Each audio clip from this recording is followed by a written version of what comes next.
Hello, we're here at Shoe Healer, and we've got a lovely pair of old churches that have come in for repair. You can see the gentleman's worn a hole in, so I've just taken this round on the grinder here, grinding away, just taking the top off the stitches. I've then had it in the heat box just to warm it up in there, and now that's nice and warm, feels nice. Onto the last, my stirrup on, hold the shoe nice and firm, and then we're into the toe here, look, and the sole will come off nicely like that.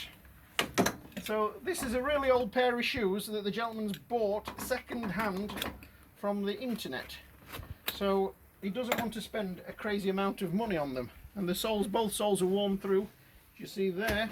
So we'll take all the cork out and replace all the cork, put the insole straight, pull all the stitches out, splice in a beautiful random back sole onto there like that, stitch that all round, and when that's spliced in nicely, that will be absolutely fine.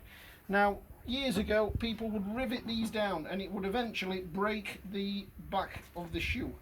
We don't do that now. We just take the sole down, so it's really nice and flexible, and it's got no resistance to flex, and therefore when your shoe flexes, this flexes and it doesn't pop up. So that'll be all stitched down there beautifully.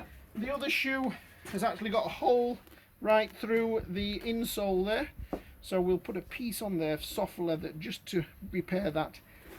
Clean all this up, recork it, some new heels on, and this lovely old pair of churches, give them a good polish up, they'll be great.